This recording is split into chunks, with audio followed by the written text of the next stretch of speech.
Damn Cam coming at you with some just for to damn day. It's January 23rd, 23. 1, 2, 3.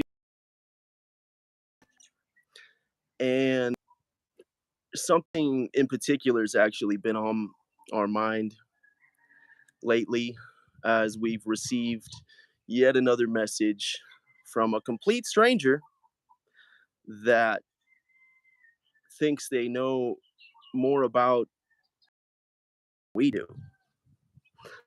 And this isn't something unique to us. We've been around the rooms enough to know that addicts and alcoholics usually have a past, and that past usually includes people we've done wrong to. It's why the seventh and eighth step are so important. The eighth and the ninth step as well, but becoming ready to make amends to the people that we've wronged. And along the way, there's going to be people that we may or may not have wronged that haven't gotten over their perceived offense. And this usually happens within relationships. As we recently discovered in 2020 when we became a father in recovery, we had 5 months when our son, Music, was born. We got clean on March 17th, 2020. Music was born August 31st, 2020. And so when I get messages from complete strangers calling me just awful names, accusing me of awful things. Now, I've done some awful things, but accusing me of things that I never did. Screenshots of posts that are still ongoing, even though there's been no contact with this individual.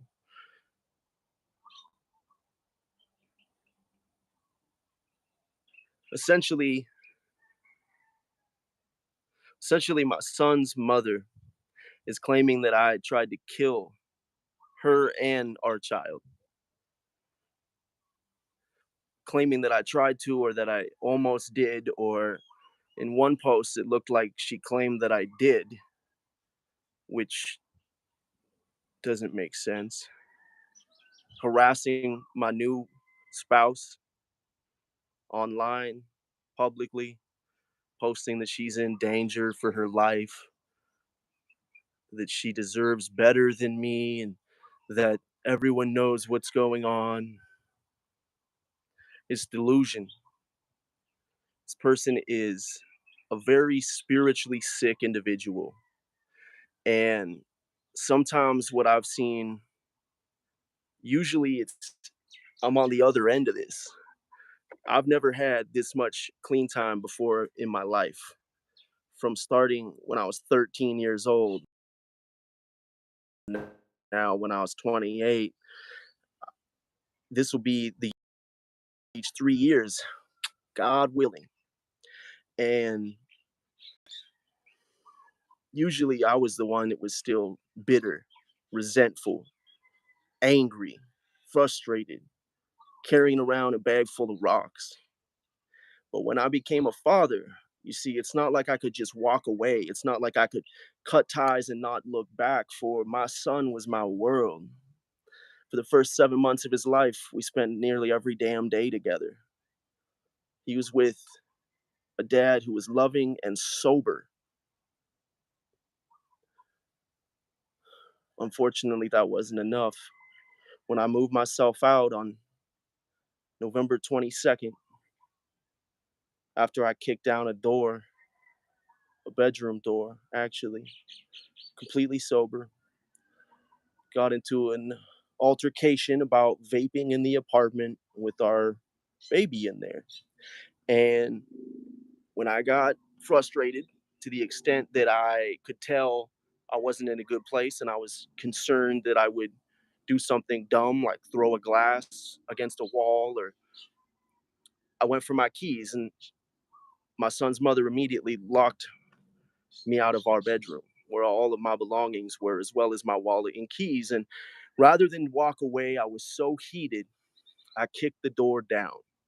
Now, she was in the bathroom. We had a bathroom in the master bedroom, and she was in that bathroom holding our son. However, I didn't know that. I was not in a clear frame of mind. I kicked the door down and immediately realized what could have happened. I could have hit my son. I started packing all my stuff up, saying I can't stay here if I can't control myself. If it gets to this extent where I feel like my only option is to kick a door down, I have to leave. And unfortunately, that was my only option. A lot of times when we get sober, whether it's with somebody or not, our tolerance for bullshit is decreased. When we're repeatedly lied to, when we're repeatedly abused psychologically, when individuals will make things up that you said and did, and then suggest something's wrong with you for not remembering them, and that would happen on the regular. I stuck around, I moved myself into a hotel room, still staying sober, hitting meetings nearly every damn day. And I stayed close enough to be able to still see my son. And I'd take him as much as I could, probably 3 or 4 days a week. I would have him in my hotel room. His mom would drop him off, and we'd spend the time together that I wasn't working. And fortunately, I feel like uh, we bonded. We really did. I have no experience with children, with babies, kids, but even though my son was still at a place where he was just like this little goober ball and wasn't quite cognizant enough to interact, I'd get him to smile, and I'd beatbox. And when I start beatboxing, he'd be crying and crying and crying, and I go,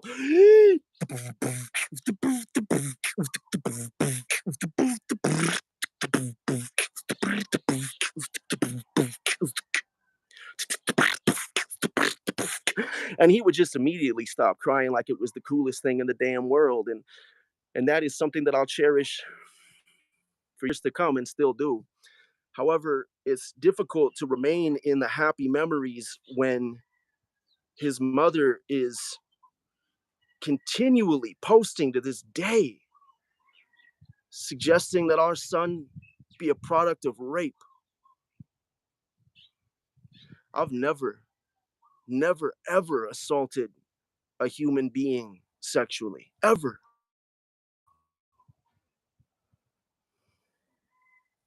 And I can't stand to think of what that's going to do to my son's psyche. Is he going to believe his dad when I tell him the truth that your mom is a very sick person? She lies compulsively. I believe that she does not have the proper mental faculties. In other words, I don't believe she's able to perceive how she emotionally and psychologically affects other people. Now, that's no excuse for her behavior. She says she's an abuse survivor because of me. And I say I'm a narcissistic abuse survivor because of her. I had no idea what a narcissist was. I've been in the rooms of AA and NA for 17 years, and I didn't know what a narcissist was, not until I was accused of gaslighting.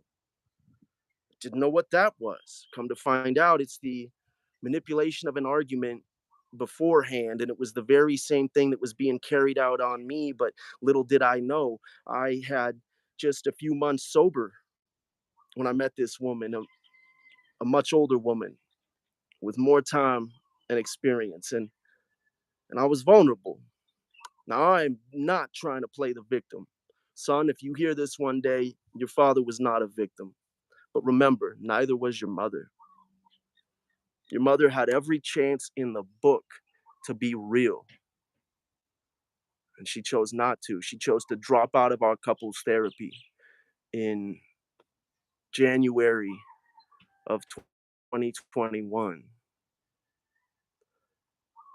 And then she chose to file a restraining order against me in early March of 2021, just a couple weeks after she stopped dropping my son off at the hotel room with me. She took my son on a trip out of state. And when she came back, there was a police officer that came to my door and served me with papers. And I couldn't believe it. Unfortunately, this led to my downfall. Now, I did not relapse. I had a sponsor at the time that I was calling daily. I had work going that I threw myself into until one day while at work, I paint houses for a living, and I found myself unable to properly caulk this wall. I'm holding the caulking gun and just couldn't figure it out. Couldn't decide how to begin, couldn't sort my brain out. And this was ultimately because of stress. And what ended up happening, we've already divulged in multiple videos. The doctors believe that it was the stress that onset a psychological condition resulting in a diagnosis of schizophrenia. And on that day, I believe was March 19th, and we left work. And the homeowner later said that we left the place like we had disappeared, like we were the Shawnees on the reservation that just up and gone because I left the front door open, the garage door was open, and like I disappeared. Needless to say, I'm sure they were.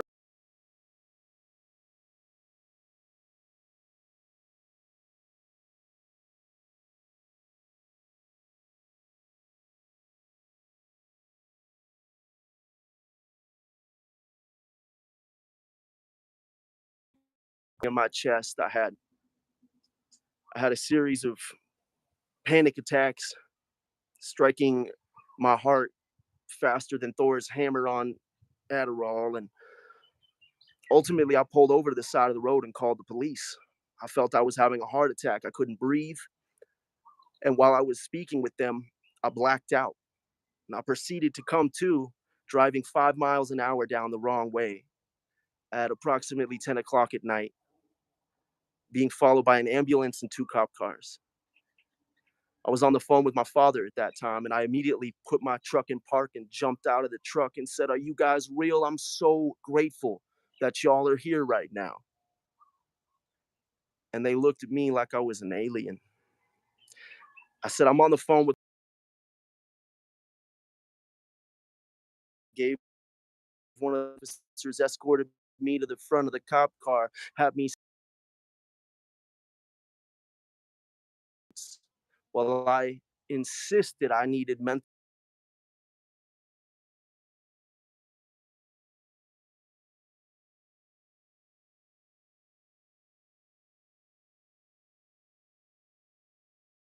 I had a blow and go, an ignition interlock installed in the truck that I was in recovery and not having used drugs since before March.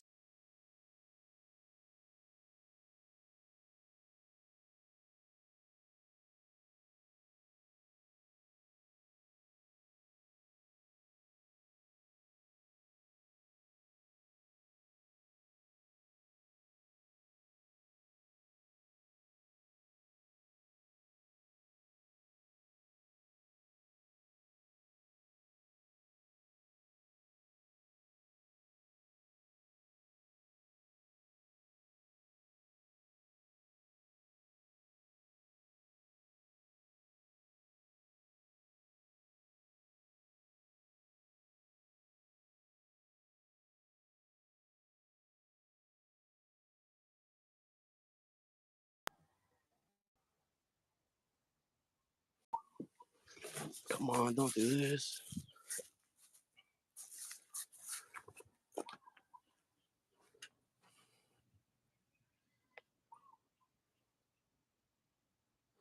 We're having some more technical difficulties. Are you working? We were proceeded to be held down and they took blood from us. Now, it wasn't an illegal seizure. However, it was very unprofessional, during which the time I was in a state of psychosis. I had no idea what was going on. One of the police officers I thought was my deceased uncle, who was a police officer. Shout out Rombo. And I gathered pretty quickly that that was not my Uncle Ronnie right before I spat in his face. And that was right after I said, I'm a human being. How can you do this to me? I need help. You're hurting me. He proceeded to twist my arms behind my back, and in my paranoid state of delusion, I felt the blood rushing down my back and my hands from the cuffs that sliced into my skin. Now, they were just cutting off blood flow, but I didn't know that. My brain didn't know that. And in my brain, I thought that I was undergoing a severe Alfred Alfred Hitchcock type of situation. I spent 2 nights in jail and they PR'd me out of my mind. PR'd me, didn't know where I was, talking to myself, hearing sounds, wasn't quite hearing voices yet. That was soon to come. And this went on for 3 months. Nobody thought to give me an assessment. Nobody thought, hey, maybe there's something not quite right with this guy. I sure didn't think that. And that's how we know we're not crazy, because we know we're not crazy. And why do we know we're not crazy? Because we know we are crazy. And if we know we're crazy, we're not crazy.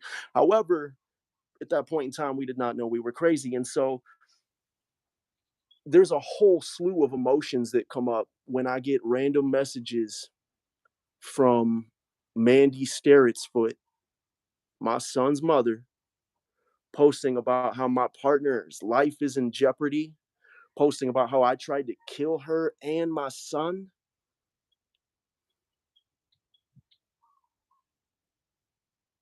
It's not all right. She went to the judge and got a restraining order against me with not one exhibit, not one piece of evidence was shared with that court. And she was granted a restraining order not once, but twice. Now, I've abided by that restraining order, and I have not had her name in my mouth. I have not so much as made a single post. I can't even legally look at my son. I can't see new pictures of my son because a court has ordered.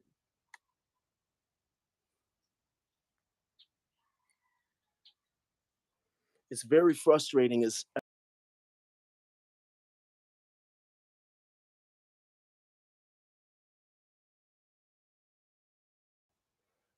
to be stuck with the affliction, the disease of addiction is one thing. Then to be in recovery from that and be diagnosed with schizophrenia, it's a whole nother thing. But to become a new father for the first time, to become a father and discover that the woman that you just made a child with is a narcissistic sociopath might be the worst of them all. And that's because I fear for my son. Every day, at least a couple times a day, I worry about him. Whether it's him being airlifted by helicopter into a main hospital in Seattle because of his lung condition that may or may not have developed because of her insistent vaping inside the house, to the point that before I left, I bought multiple air purifiers to try and combat the problem. But of course, that probably has nothing to do with his lung condition, right? To suggest that my son is autistic when he was 16 months old, what sort of criteria do you have to fill out to be an autistic kid at 16 months old? What kid is running around talking and being normal at 16 months old? What this is a bad mom excuse card. It's not her fault because the kid has a learning disorder. No fault of the mother. The kid's just different. Interestingly and coincidentally,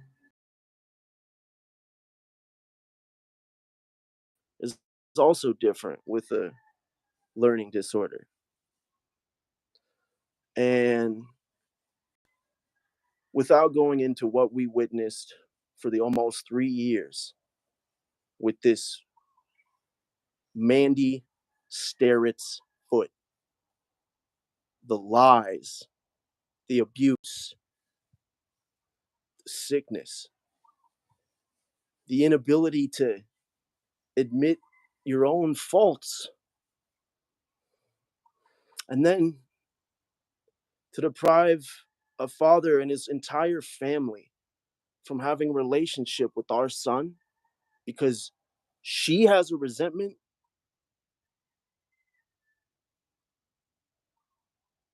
She has the audacity to come at me and say that my partner is in danger from me. My partner is happy. We're happy. We talk. She treats me like a human being. She doesn't talk down to me. She doesn't try and convince me that I'm losing my mind. She doesn't play these sick, twisted games. I actually have a voice here. When before I was always made to feel wrong for one reason or another. And now we actually have a voice and a say, and we make decisions together. Together. Unlike your new baby daddy, what was it, less than a year before you got pregnant again? I reach out to try and get a little visitation with my son, and you both send me pictures flipping me off. And then you're going to name your new baby after him, but you got into an altercation with him. He left. He almost committed suicide, apparently. And then you took him back and called him a survivor. Yeah, he is a survivor of you. He survived you, but he's back. And whether or not he will last much longer without actually killing himself, who's to say? I will say, had we moved like we had planned, like I backed out at the last moment, I'd be in my own house. I'd be in my own house that I own, but I backed out of that at the last moment when my grandpa was offering to do this for us, like he did for my little sister. And I decided I didn't want to die hanging in a garage in a new house. And the way the things were over on Whidbey Island from 2018 to 2021, I had never experienced that level, that extent of just sickness. And so I appreciate everybody to me to get my side of the story because there are always three sides to every story. And one day, music's going to see that third side of the coin that the coin never really lands on, but it is the coin. It is both sides of the coin at once. That's the truth. Truth is, she's probably got videos, pictures, text messages showing what an asshole I am. Truth is, I have the same demonstrating her. But that's not what this is about. This is about moving forward. This is about no longer lying and resentments of the past and letting an innocent child suffer because of it. You blocked my entire family on Facebook, told my parents they could not be grandparents anymore if they chose to support their son.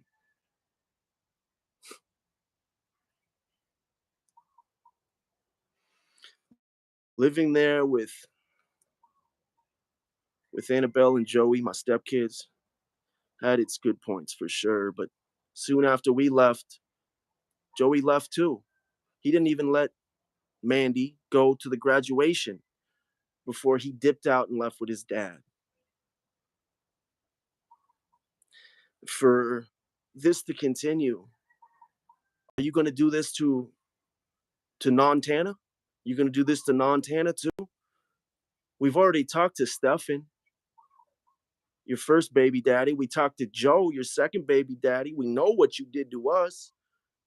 Forgot about the other one because you're on kid number 5 or 6, but this latest baby daddy, all we can do from here is hope nobody gets too damaged and the truth comes out as soon as possible. And the truth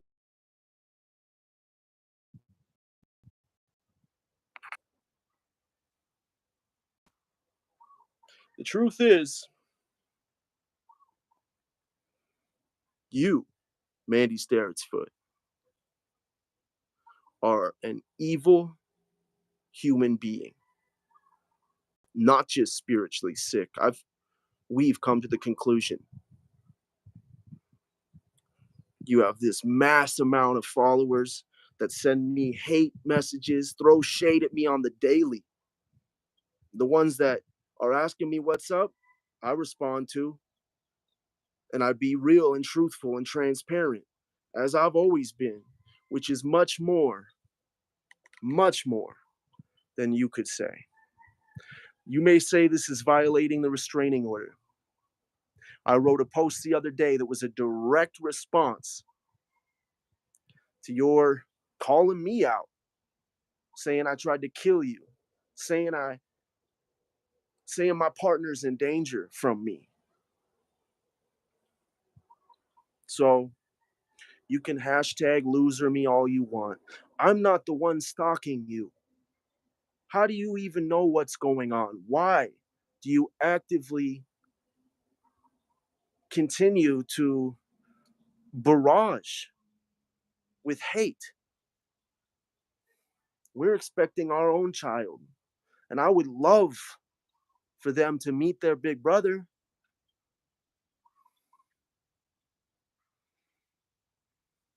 So we'll read the just for the damn day, though this turned out to be more of a venting session, the interpersonal chronicles of Damn Cam, if you will.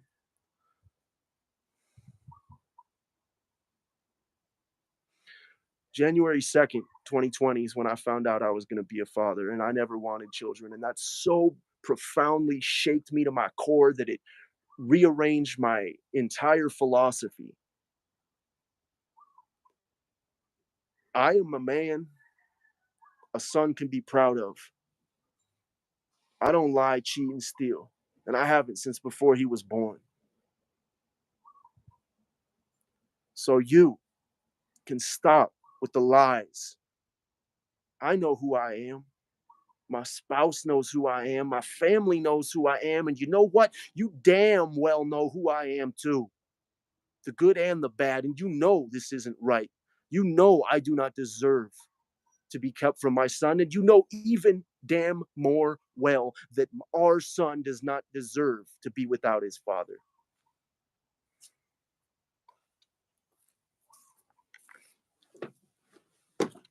Continually causing friction.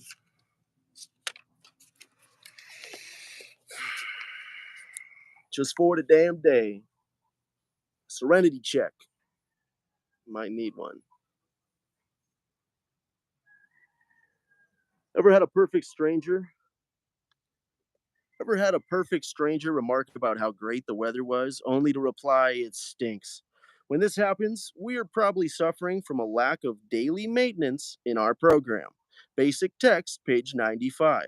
Lack of a daily maintenance can show up in many ways.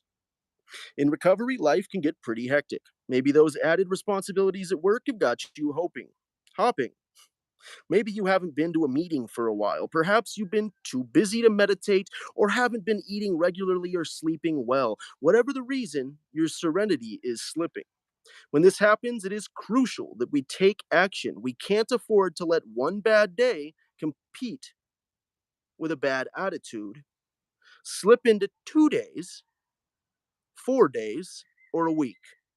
Our recovery depends on our daily maintenance program. No matter what is happening in our lives, we can't afford to neglect the principles that have saved our lives.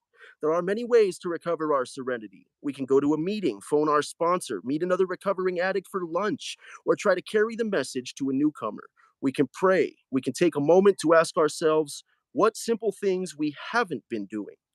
When our attitudes head downhill, we can avert a crash with simple solutions. Just for today, I will examine the maintenance of my daily program of recovery, not staying in that stinking thinking. When you fall down, you don't have to roll around in the mud, you can get back up.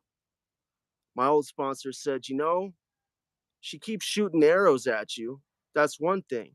But why are you pulling them out and sticking yourself with them over and over again? And I'm like, damn. And so we don't do that today. Today, we shoot a 30-minute video on what is our progress as an addict, as a new father, as someone who is the target of slanderous, evil accusations that prohibit me from having a relationship with my son and prohibit our son from having a loving father, whether he's autistic or not. It's all the more reason, if he was, to have his loving father present.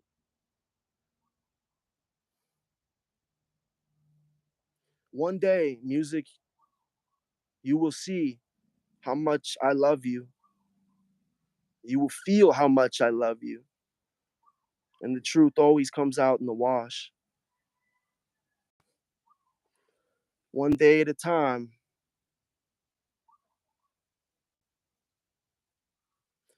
Thank you to everybody who refrained from judging me before you knew me.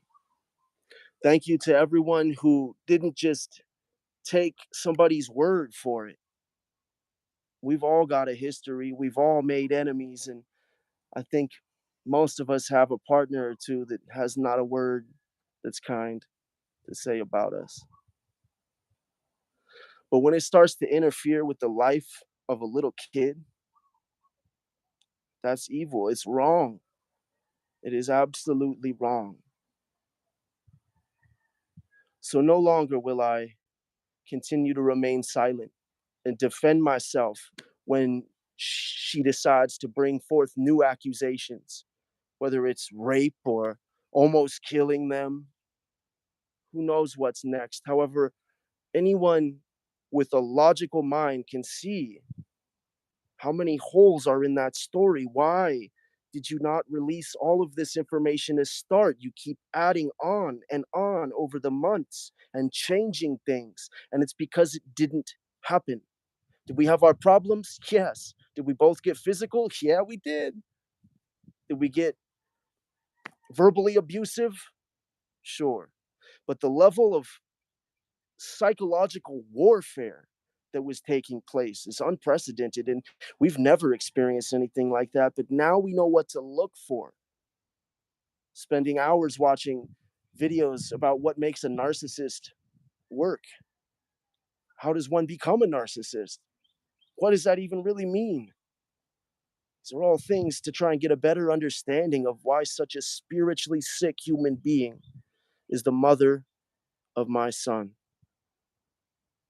This is Damn Cam with DaamnTalk, DaamnTalk, where people precede information. It's that unofficial session 3, just for today. We'll see you tomorrow.